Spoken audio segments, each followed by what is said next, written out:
Warga New York, Amerika Serikat mengungkapkan bela sungkawa dan solidaritas di depan gedung konsulat Prancis di kota New York. Mereka berharap pelaku teror bendera di Paris segera terungkap. Berikut laporan Yandri Subekti dari New York, Amerika Serikat.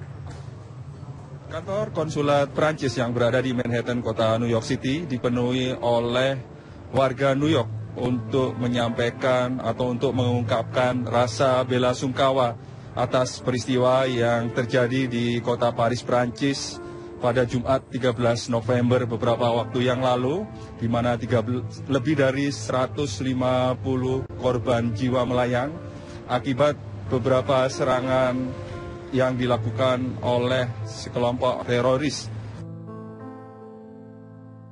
Karangan bunga dan tulisan ungkapan bela sungkawa memenuhi depan gedung konsulat Prancis yang terletak di Manhattan, New York, Amerika Serikat.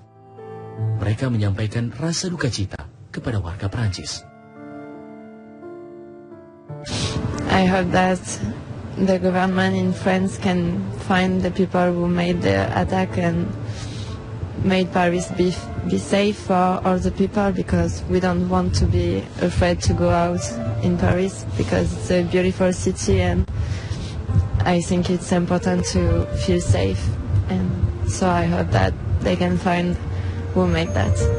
What happened in Paris last night was tremendously sad for everybody here in New York. I think that we just send our friends in Paris our love, and it's important that we're here at the consulate tonight to think about them.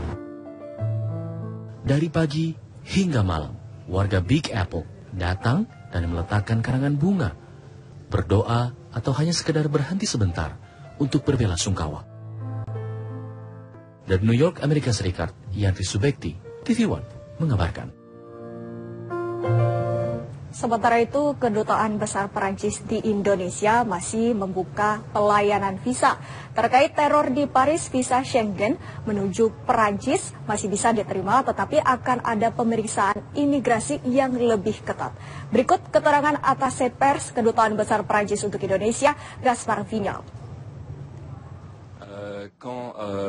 Saat Presiden François Hollande menyatakan ada kontrol perbatasan, ini artinya tidak ada penutupan di perbatasan. Prancis tetap menjadi negara terbuka. Akan tetapi yang berbeda saat ini, di wilayah negara Schengen akan diterapkan kontrol atau pemeriksaan secara menyeluruh. Sebelumnya jika masuk ke negara Schengen masih bebas. Namun saat ini ada kontrol yang diperketat, hanya itu. Sementara itu, esok hari Kedutaan Prancis masih akan melayani visa. Tidak ada perubahan persyaratan apapun dalam pelayanan visa, baik untuk WNI atau warga negara dari negara lain. Hanya saja di perbatasan akan ada pemeriksaan terlebih dahulu. Kelompok negara Islam Irak dan Suriah atau ISIS mengaku bertanggung jawab atas sejumlah serangan di Paris, Prancis pada Jumat malam waktu setempat. Pernyataan tersebut disampaikan dalam sebuah web yang mengklaim sebagai sikap resmi ISIS.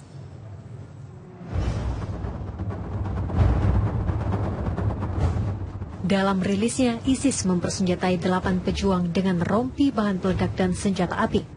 Ke-8 orang itu telah memilih lokasi serangan di jantung ibu kota Prancis.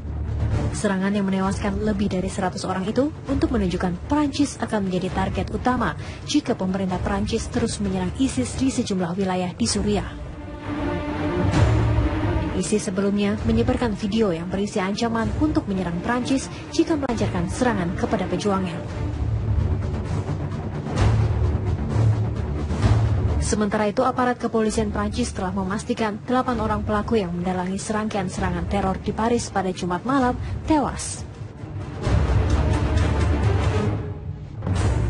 Namun hingga kini identitas ke-8 pelaku tersebut masih misterius. Petugas hanya menemukan paspor Suriah di tubuh salah satu pelaku bom bunuh diri. Pemilik paspor tersebut terdaftar sebagai pengungsi yang memasuki Eropa melalui Yunani. Dilihat dari bentuk serangan yang terkoordinasi dan terjadi secara simultan, sejumlah pengamat intelijen meyakini jika para pelaku merupakan orang-orang terlatih.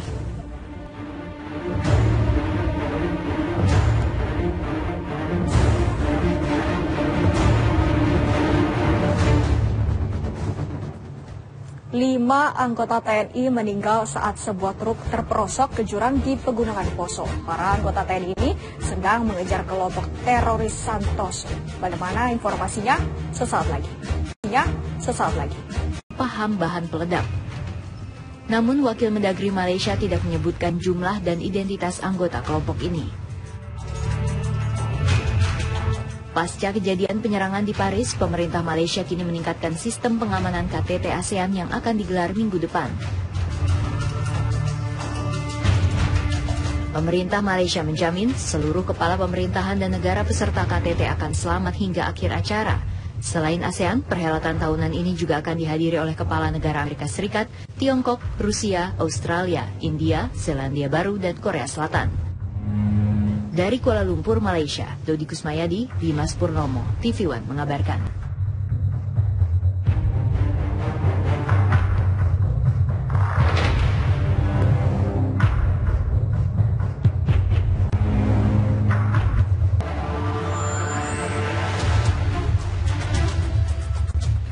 Awalnya, ISIS hanyalah kelompok perlawanan yang mengkaitkan dirinya dengan Front Al-Nusra, salah satu kelompok yang menyatakan diri bagian dari Al-Qaeda di Suriah. Namun karena aksi ISIS yang dianggap kejam dan menyulut perang antar kelompok Sunni dan Syiah, Al-Qaeda menyatakan berlepas diri dari kelompok ini.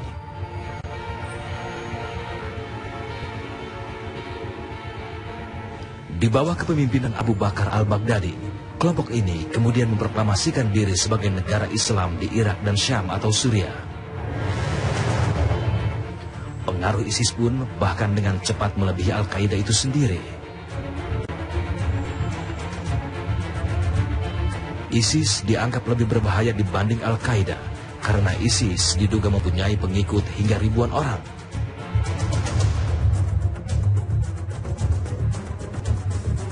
ISIS juga mempunyai berbagai peralatan perang canggih.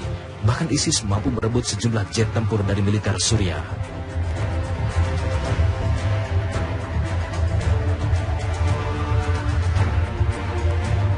Karena kekejamannya, permusuhan terhadap ISIS semakin meluas. Tak hanya diserang tentara Irak dan Suriah, ISIS juga diserang oleh tentara koalisi dari Yordania dan Mesir.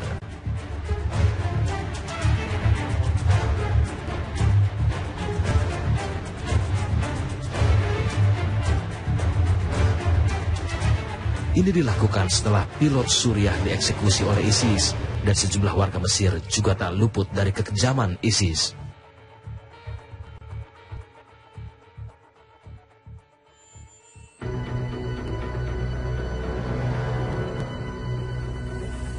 Akankah negara-negara koalisi berhasil menghancurkan basis ISIS di Suriah dan Irak?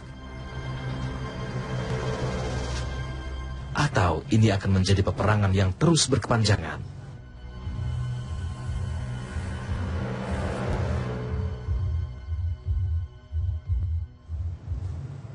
Dan pemirsa, kami masih akan menghadirkan informasi lainnya usai jeda pariwara berikut ini. Tetaplah bersama kami di Kabar Malam.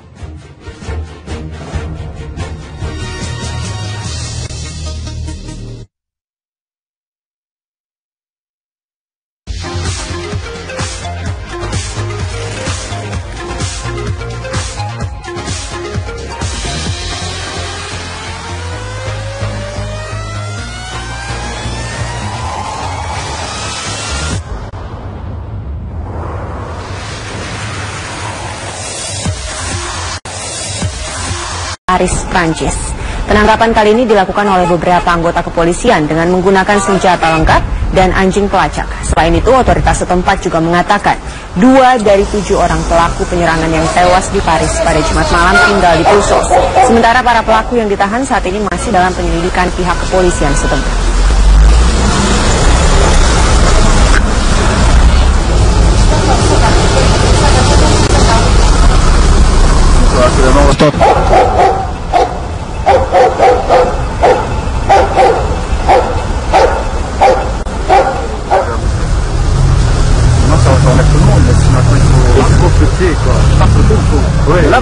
Pasca aksi teror yang menewaskan 129 orang di Paris, Prancis, pusat kebudayaan Prancis di kota Bandung ditutup selama 3 hari.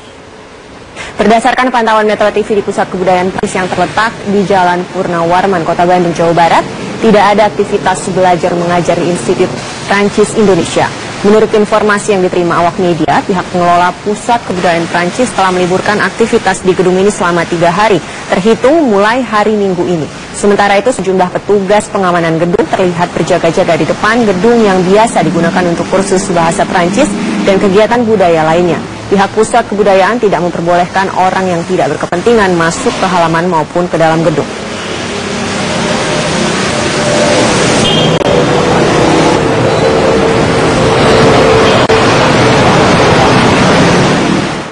Demikian headline news untuk saat ini.